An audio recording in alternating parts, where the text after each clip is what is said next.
What's up, family?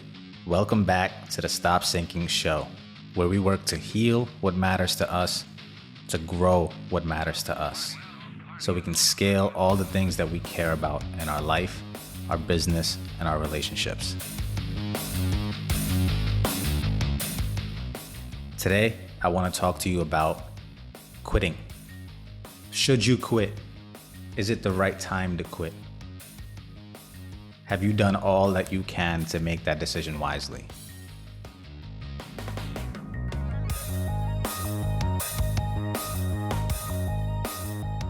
Now let's talk about quitting and it being related to work for a little bit, especially the Great Resignation.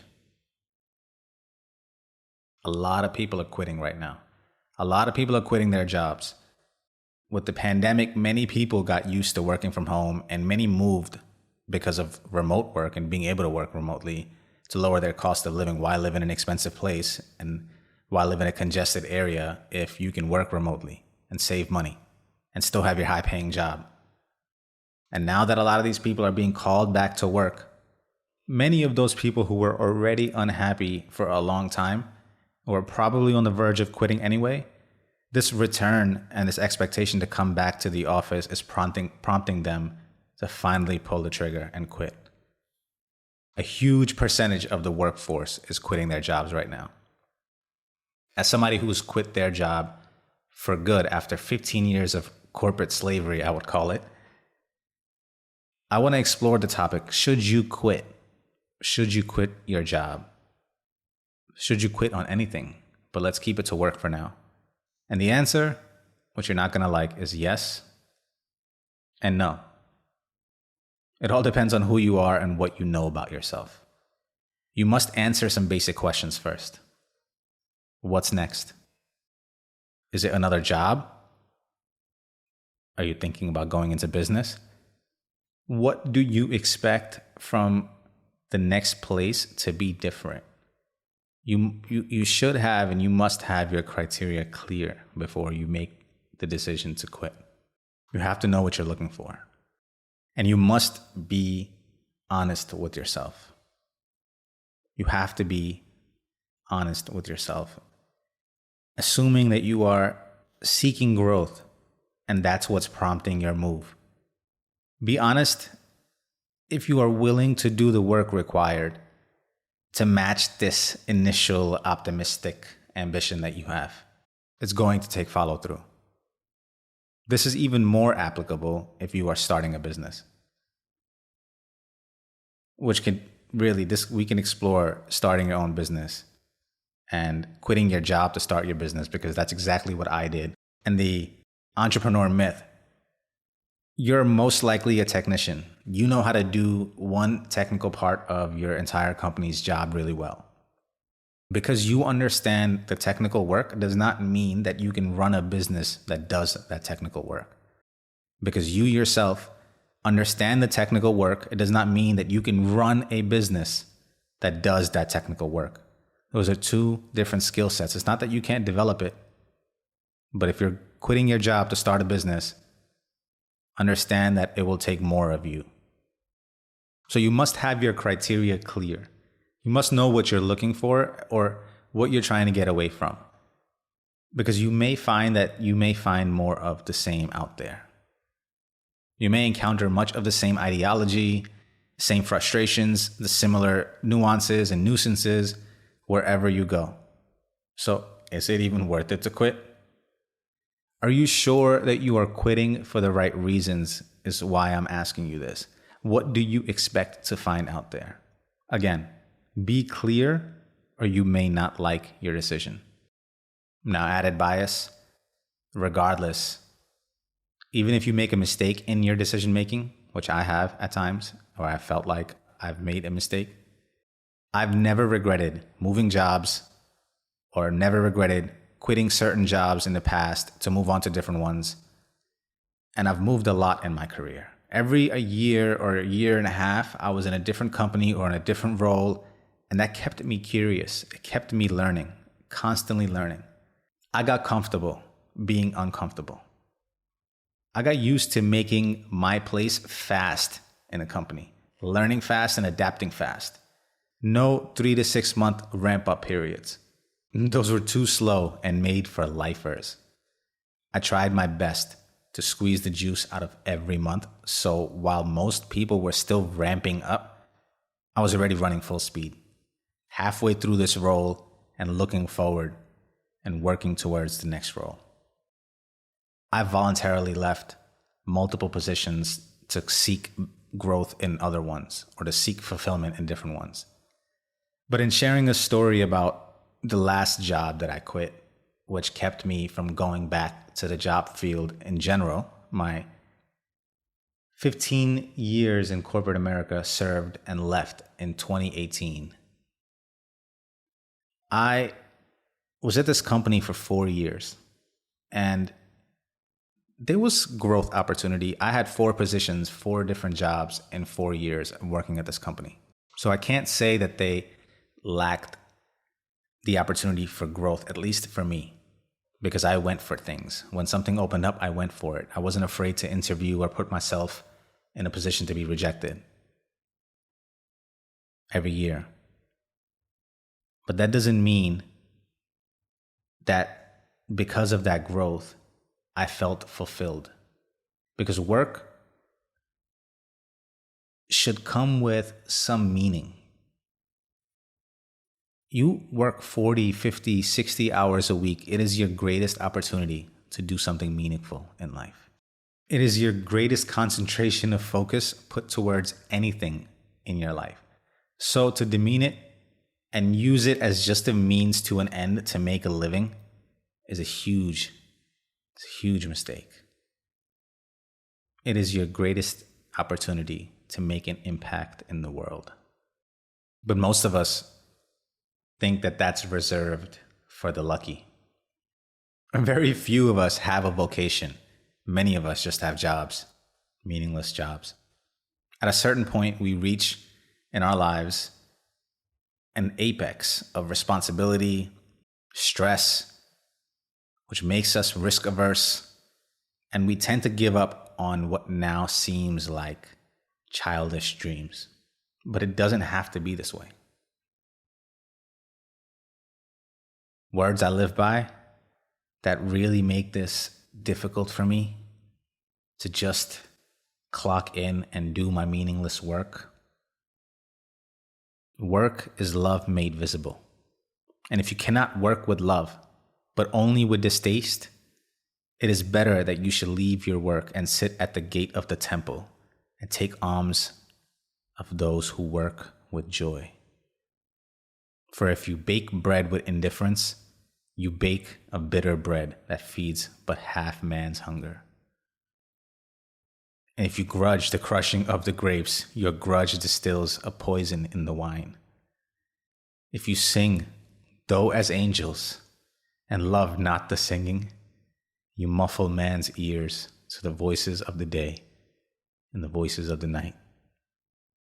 You owe it to yourself and the world to find meaning in the work that you do. Anytime I am asked to do meaningless work, I can't help but think about this KG quote. So I couldn't sustain the meaningless tasks that they called work. Looking busy versus being busy. I felt like we lived in busy theater. It was okay with them to send pictures, show activity, having cute little write-ups, even spending money without making any significant impact. It was like everybody was just justifying their existence without acknowledging that what their activities were not actually contributing to the bottom line. Everybody justified because they have families and they have responsibilities and they have stress and they're now risk averse. They justify their existence and slowly degenerate the place. A quote from JP's book: someone assigned a pointless task or even a counterproductive task will deflate if they have any sense. and will find themselves with very little motivation to carry out the assignment. Why? Because every fiber of their genuine being fights against that necessity to have meaning. We do the things we do because we think those things are important compared to all other things that could be important. We regard what we value as worthy of sacrifice and pursuit. That worthiness is what motivates us to act. Despite the fact that action is difficult and dangerous, when we are called upon to do things that we find hateful and stupid, we are simultaneously forced to act contrary to the structure of values that actually motivates us to move forward. Such action makes a mockery of productive work itself.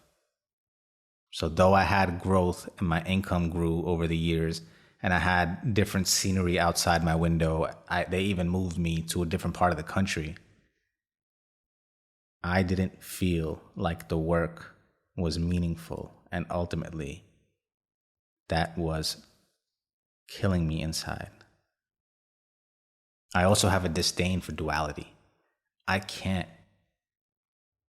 would see my managers, my coworkers sit up straight in a different posture in meetings. And as soon as they went outside to smoke a cigarette, as soon as we left the room, their true feelings came out and what they really felt.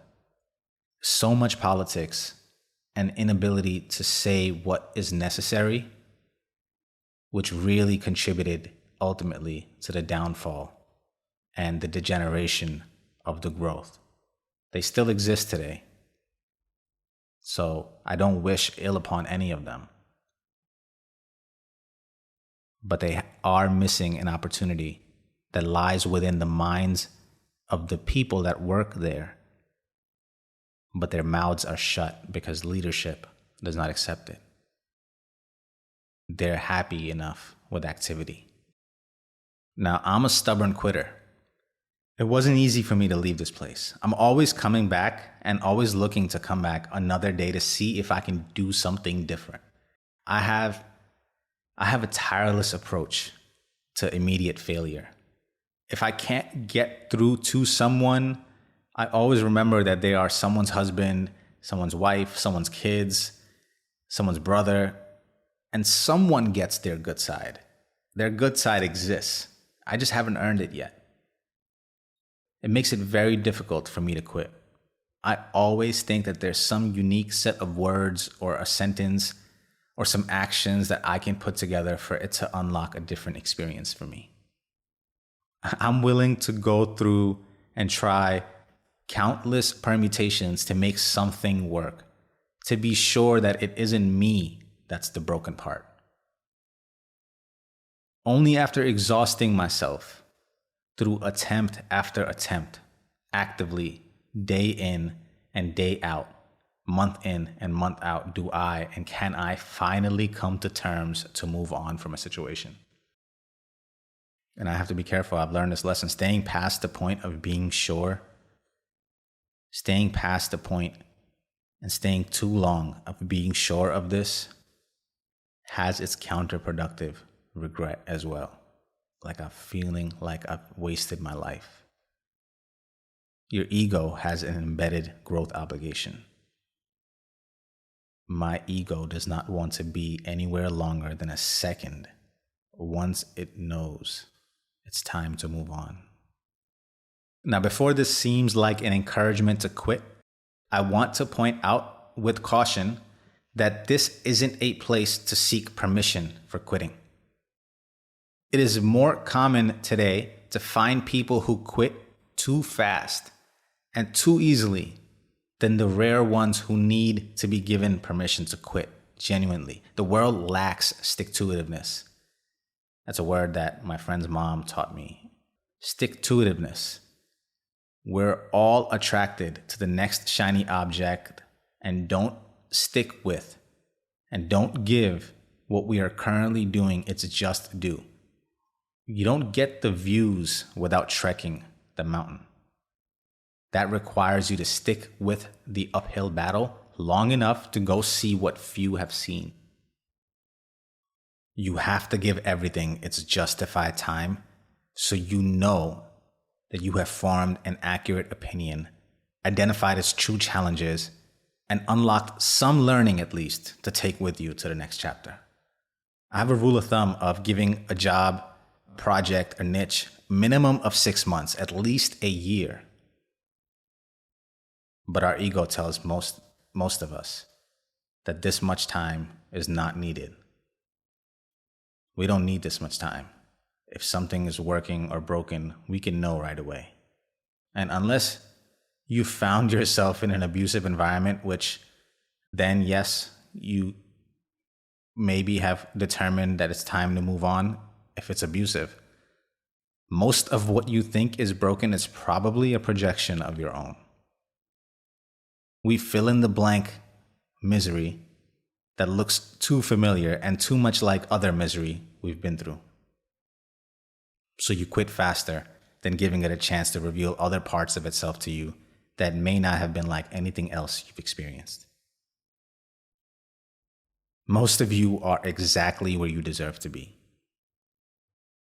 You tailor your circumstances at work and home and everywhere else to place you in your pocket of comfort, where you can tuck yourself in and exist. You deserve your limited view, limited options, and suffocating potential in that comfortable wedge that you occupy. So this isn't a place for you to come and seek permission for quitting. You've been quitting your entire life. And I get it. We're all just ultimately trying to sip coconuts on a beach, right? Why shouldn't I just stay there where I'm comfortable as long as, why not? As long as I can.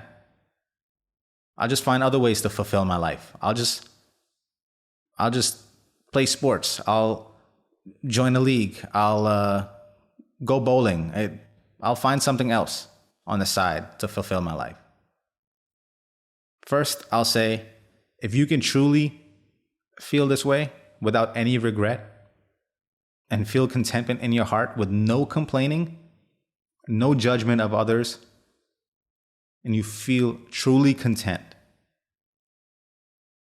then my friend, you have won the game and I cannot relate to you. I'm disgusted, I'm confused, I'm jealous at the same time of how content you are with yourself, but that's my own problem. Second, I'll still argue to the mere mortals who are not content, still want things, are not monks, and have not been able to kill all desire, that your quitting habit is leaving much of your life on the surface. So this is not a place where you will find support for quitting after giving half-hearted effort. This is a place for those asking this question, those who struggle to quit, who give their all every day and attack a problem from every angle, and constantly struggle with answering the question, when do I know it's time to cut my losses? For the rare group of people in the world who stick with things longer than it seems humanly possible, the answer is yesterday. You should have quit yesterday. Now, looking beyond work, this quitting doesn't just relate to our professional lives. You may, and I do, you may grapple with this and wonder if you should quit on any of your relationships, with your spouse, with your friends, with people in your family. Again, similar to our professional life, to minimize regret, you need clarity and answers. You need to have tried a bunch of things. And you need a background of those countless attempts so you can settle your conscience. I will tell you something I didn't believe for a long time is champions quit fast. They quit early because they know their boundaries. So set your boundaries. But this happens over time. Don't be foolish enough to think that you know your boundaries early in life. You may be under the dictate of your ego. Quitting, though, still asks of you to remain at peace with this decision in the future. Whether you leave your spouse, whether you leave people in your family behind, whether you leave that job, you need to be at peace in the future So your decision needs to take into account all your future selves. This means all avenues must be explored to minimize regret. But once you have reached that threshold, do not delay. Quit fast. I gave myself permission to quit and quit fast. After all this stick-to-itiveness my entire life and sticking with things for a long time, I have given myself permission to quit.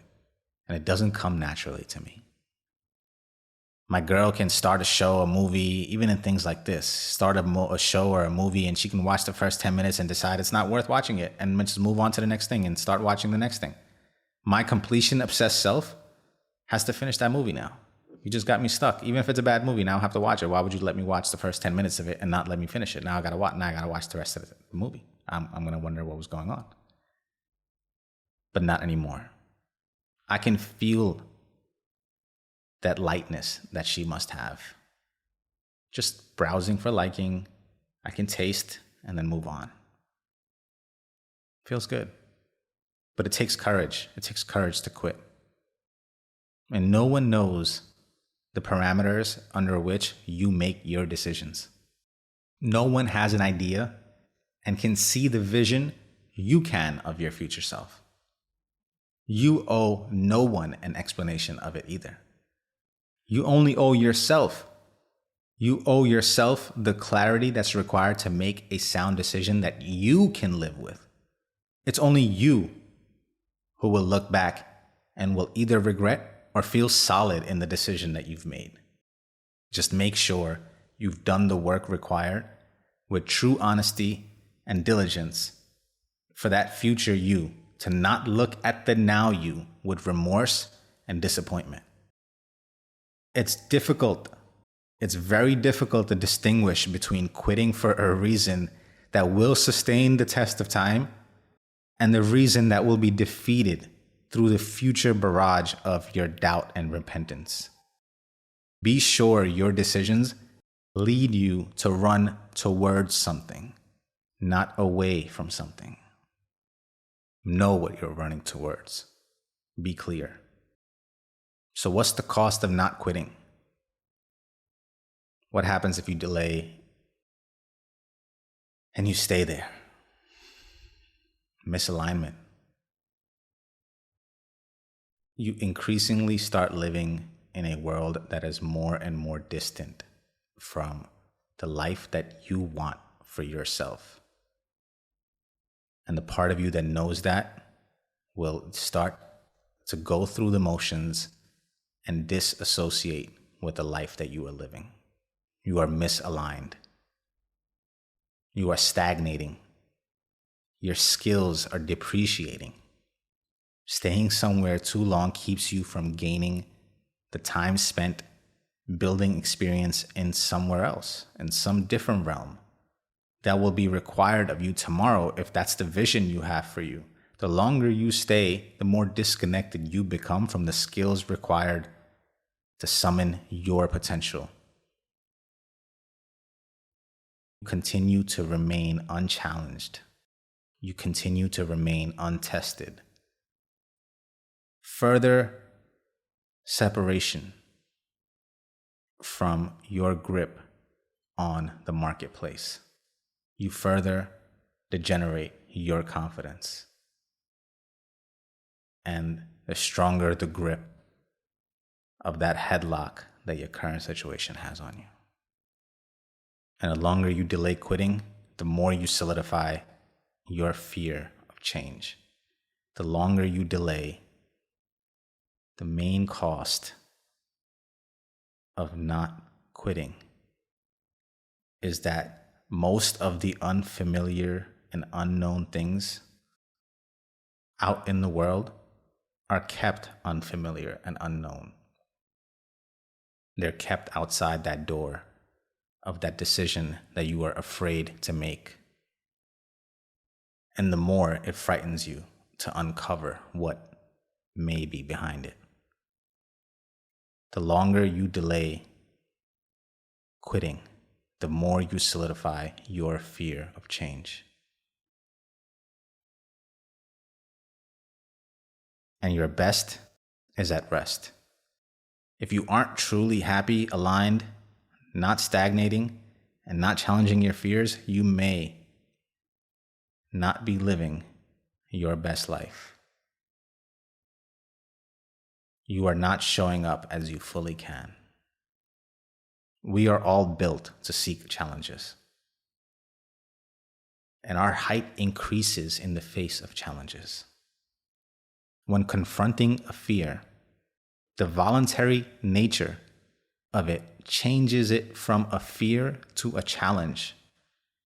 And we tend to become bigger in comparison to it immediately as we take its power and its hold over us from it being in the category of fear to one in the category where we willingly meet it outside in battle.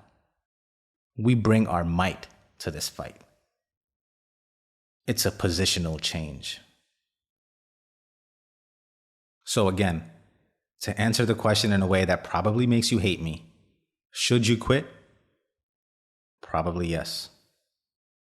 Probably no. It really depends on what you know about yourself and how much you truly show up in your day-to-day.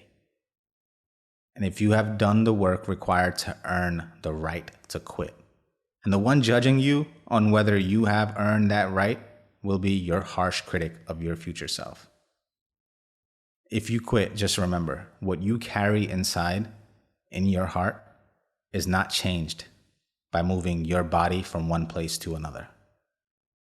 You will probably bring yourself with you no matter where you go. Every place I go, there I am. So choose wisely, and whatever decision you make it count. I love you all. See you in the next one.